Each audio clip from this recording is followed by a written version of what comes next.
Praise Lord, जय मसीह की। मैं स्टैनली मैकवान, मेरे YouTube channel Hindi Gujarati Bible study में आपका स्वागत है। मेरे चैनल को आज अभी इसी वक्त आप सब्सक्राइब कर लीजिए और परमेश्वर ज्ञान में आप बढ़ते जाओ।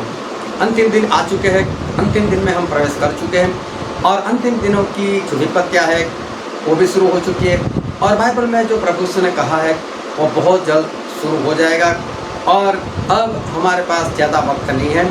मैं ऐसा मानता हूँ कि हमारे पास ज़्यादा से ज़्यादा 3 साल बचे हुए बस। उस 3 साल में भी मालूम नहीं कैसे कैसे हालात हो गए। पवित्र आत्मा का काम बंद हो जाएगा और जब वो काम बंद हो जाएगा तो उसके बाद हम कुछ भी नहीं कर सकते। लेकिन ये सारी विपत्तियों के बाद हमारे पास एक आश है और वो है प्रभु यीशु।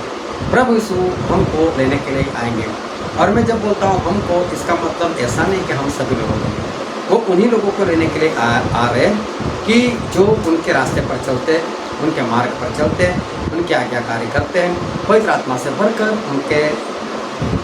उनको जो पसंद है ऐसा जीवन जीते हैं, उन लोगों को लेने के लिए वो आ रहे हैं। अभी देखो, जब वो आ रहे हैं तो उससे पहले जो विपद क्या है उसका सामना हमको करना पड़ेगा और तब जाकर प्रभु सुलाएंगे। क्योंकि बाइबल में मत्ती 24 अगर आप पढ़ो तो वहाँ पर चेले लोगों ने प्रभु से कहा कि प्रभु आपके आने के और इस संसार के अंत के निशान क्या होंगे। तो प्रभु से सारे निशान बताए। उस निशान में बताया क्योंकि भविष्यवक्ता बहुत सारे आ जाएंगे। फिर बोला भूकंप बहुत हो गए, फिर बोला बहुत बड़ी बड़ी बीमारियाँ आएगी। फिर उन्होंने बोला कि लोगों का प्रेम ठंडा हो जाएगा। फिर प्रभु ने ये भी बोला कि मेरे नाम के कारण आप सताए जाओगे, मार दिए जाओगे। यहाँ तक कि भाई भाई को मरवा देगा, बाप बेटे को मरवा देगा, बेटे बाप को मरवा देगा। यहाँ तक ये सारी घटना होगी। ये घटनाएँ सारी बहुत भयानक है और प्रभु ने कहा कि अंत तक जो टिका रहेगा वही उद्धार पाएगा। ऐसे हालत में भी हमें अंत तक परमेश्वर के रास्ते पर टिका रहना है। उसके बाद प्रभु ने ऐसा कहा कि फिर एंटी क्राइस्ट खड़ा होगा। इतना होगा, उसके बाद एंटी क्राइस्ट खड़ा होगा और जब मसीह का विरोधी आएगा तो वो तो ऐसे हालात हो गए कि प्रभु से ऐसा बोलते हैं कि अगर आप यहूदिया में हो तो भाग जाओ, बोले पहाड़ों की ओर, और बोले अगर आप छत के ऊपर हो तो वहाँ से डाइव लगा दो, लेकिन घर में सामान लेने के लिए भी मत जाना। फिर प्रभु ने ऐसा कहा, घर खेत में काम कर रहे हो, कुर्ता निकाल कर बोले कुर्ता पहनने भी मत रोकना, वहीं से भाग जाना। तो सोचो एंटी क्राइस्ट जब खड़ा हो जाएगा तब कितने भयानक दिन होंगे। वो तो बहुत ही खतरनाक दिन होंगे। उसमें सिर्फ भागना है। भाग कर कहाँ जाओगे? इस धरती से बाहर तो जा नहीं सकते। तो नूह कहाँ थे? इसी धरती पर थे, जहाज के अंदर थे। तो परमेश्वर का कहना ऐसा है कि वक्त से पहले किसी सेफ जगह पर चले जाओ और सारे विश्वासी वहाँ साथ में रहो, ताकि जब भी एंटी क्राइस्ट के लोग वहाँ पर आए तो आप एक दूसरे के सहारे, एक दूसरे के भरोसे परमेश्वर का नाम कबूल करते हुए आप शहीद हो जाओ और परमेश्वर के पास पहुँच जाओ। ऐसा नहीं कि वहाँ पर जाकर जिंदा रहना है। हाँ, परमेश्वर चाहेंगे तो उनके आने तक आपको जिंदा भी रखेंगे। लेकिन उसके बाद प्रभु ने ऐसा कहा, उसके बाद आकाश की शक्तियाँ हिलाई जाएगी, आकाश की शक्ति हिलाई जाएगी। लेकिन उससे पहले ये जो मसीह का विरोधी है वो तो मसीह लोगों को मारेगा, बाइबल जला डालेगा, सारे चर्च को ख़त्म कर देगा, वचन का अकाल पड़ेगा, कहीं पर भी वचन नहीं मिलेगा। और उस वक्त जिन लोगों ने यूसुफ की तरह, जिस तरह से यूसुफ ने अनाज को इकट्ठा किया था, इस तरह से जिन्होंने ये वचन की रोटी जो आकाश से उतरी है उस बाइबल को ग्रहण कर लिया होगा, जितना अपने दिल में रखा होगा उससे वो तुरंत रहेगा। और ऐसे लोग अगर एक साथ में रहेंगे तो एक दूसरे को वो रोटी खिलाकर तुरंत रखेंगे। तो हमारे लिए वो अकाल नहीं होगा अगर हमने आज ही से बाइबल उसको दिल में पूरा उतर कर रखा है। तो ऐसे लोग अगर हम वहाँ पर इकट्ठा है तो हम बाइबल में बने रहेंगे, चाहे हमारे पास बाइबल है लेकिन दिल में से कोई निकाल पाएगा।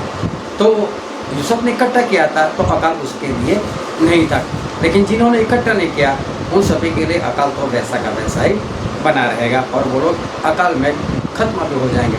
फिर प्रभु ने ऐसा बोला कि उस वक्त जब मसीह का विरोधी खड़ा होगा तब वो मसीह लोगों को मार देगा और अपना एक निशान लेकर आएगा।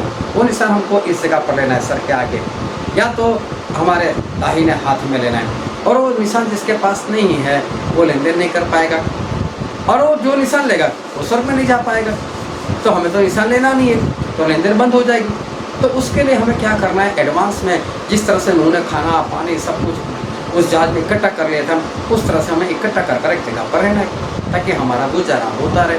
लेकिन उस वक्त अगर लेन देन करने के लिए निकलोगे तो आप मार दिए जाओगे और अगर आपने मुहर ले ली तो फिर नर्क में चले जाओगे। ये सब कुछ होता होगा तब परमेश्वर का वचन कहता है कि आकाश की शक्तियाँ हिलाई जाएगी और जैसे बड़ी आंधी से अंजीर के कच्चे फल झड़ जाते हैं उसी तरह से सितारे झड़ जाएंगे और इस धरती के ऊपर आकर वो गिरेंगे। और तब मनुष्य के पुत्र के निशान मतलब प्रभु यीशु का निशान हम आकाश में देखेंगे। वो स्वर्ग से उतरकर बादलों पर आएंगे और प्रभु यीशु आएंगे और प्रभु यीशु आएंगे तो हमें उनसे मिलना है। अभी देखो प्रभु यीशु है कौन, हमें मिलने के लिए तैयार होना है। लेकिन आप अपने दिल दिमाग में बिठा दो कि यीशु है कौन। जो लंबे लंबे बाल और दाढ़ी मूंछ वाला है ना, वो यीशु नहीं है। उसको तो कोई भी मिल सकता है, वो यीशु नहीं है। लेकिन जो हमारे यीशु है वो इतने बड़े हैं कि धरती का गोला उनके सामने एक गोटी के समान दिखाई देता है। और मैं आपको जो कहना चाहता हूँ उसको आज अच्छे से समझ लेना। इस बात को हल्के में मत लेना कि यीशु मसीह आ रहे हैं, क्योंकि बाइबल में बार बार लिखा है वो अंधेरे का दिन है, वो भयानक दिन है। आमोस ऐसा लिखते हैं उसके 5वें अध्याय के 18, 19 और 20 में कि क्यों आप परमेश्वर का दिन चाहते हो। वो दिन तो भयानक है, अंधेरा दिन है।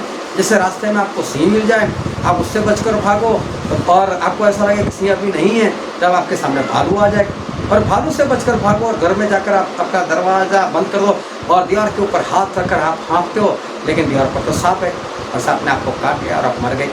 मतलब कहीं से भी जीवन नहीं मिलेगा, मर जाओगे। तो वो दिन बहुत ही भयानक है। और अब मैं जो आपको समझाना चाहता हूँ उसको अच्छी तरह से समझ लेना। उसी दिन का तो हम इंतजार करें, हमें तो चाहिए प्रभु यीशु, वो तो हमारे लिए अच्छा दिन है। लेकिन दानियल वो परमेश्वर में बहुत बढ़िया चलते थे। उन्होंने एक ही बार प्रार्थना की कि परमेश्वर नबूकदनेस्सर को जो सपना है वो मुझे बता दो, और उसको सपना परमेश्वर ने बता दिया, उसका मतलब भी बता दिया। उनकी गिनती ज्ञानियों में थी, कोई भी सपना वो आसानी से बता देते थे। कोई भी लैंग्वेज में कुछ भी लिखा हो वो पढ़कर उसका मतलब बता सकते थे। दानियल बहुत ही बढ़िया परमेश्वर में चल रहे थे। लेकिन ऐसे दानियल जो सिंहों के बिल में जाकर आए और उनको कुछ नहीं हुआ, लेकिन एक बार उनको परमेश्वर का दर्शन हो गया और परमेश्वर का दर्शन हो गया तो गिर पड़े, घुटनों के बल गिर पड़े, उनके अंदर शक्ति नहीं रही। यहेजकेल कितना बढ़िया चलते थे परमेश्वर में, परमेश्वर ने कितना दर्शन दिया उनको, कितनी गहरी बातें उनको बताई। लेकिन जब यहेजकेल ने परमेश्वर को देखा वो गिर पड़े और वो बोलते मेरे अंदर कोई शक्ति नहीं रही, और मुझसे शक्ति देकर, मुझसे हाथ लगाकर मुझे खड़ा किया। तो सोचो परमेश्वर को देखकर बड़े बड़े नबी जो थे वो डर जाते थे, गिर जाते थे। इतना ही नहीं, जो यूहन्ना प्रभु यीशु की छाती के ऊपर अपना सर टिकाकर खाना खा रहे थे, वही प्रभु यीशु यूहन्ना जो प्रभु यीशु की छाती के ऊपर अपना सर टिकाकर बिंदास से खाना खा रहे थे, उनको कोई डर नहीं था। लेकिन जब प्रकाशित वाक्य उन्होंने लिखा और आत्मा में जब उन्होंने प्रभु यीशु को देखा और प्रकाशित वाक्य पहला अध्याय पढ़ो तो उन्होंने जो लिखा है कि मैंने जब प्रभु यीशु को देखा तो बोले अधमरा सा गिर पड़ा। मेरे कहने का मतलब ये है, तो आप जिसको यीशु समझते हो वो यीशु वो अलग है। आप जिसको यीशु समझते हो आप उसको एक दयालु, कृपालु ऐसा कोई व्यक्ति समझते हो, लेकिन सही में ऐसा नहीं है। हाँ, हमारे परमेश्वर दयालु है, कृपालु है, अच्छे हैं, सभी से प्रेम करते, दुश्मन से भी प्रेम करते, वो सारी बात सही है। लेकिन जो यीशु हमको लेने के लिए आ रहे वो यीशु जज है, सामर्थी है, और अपने सारे सामर्थी स्वर्गदूतों के साथ तुरही की आवाज के साथ आ रहे, भयानक क्रोध में आ रहे। जो उनको नहीं मानते थे उनको दंड देने के लिए आ रहे, जो उनको मानते थे उनको लेने के लिए आ रहे। तो जो यीशु जज बनकर आ रहे वो भयानक से, उनका जो स्वरूप है बहुत ही बड़ा है, लेकिन वो गलत दंड किसी को नहीं देंगे। लेकिन मैं बोलता हूँ उस यीशु को मिलने के लिए आप तैयार हो।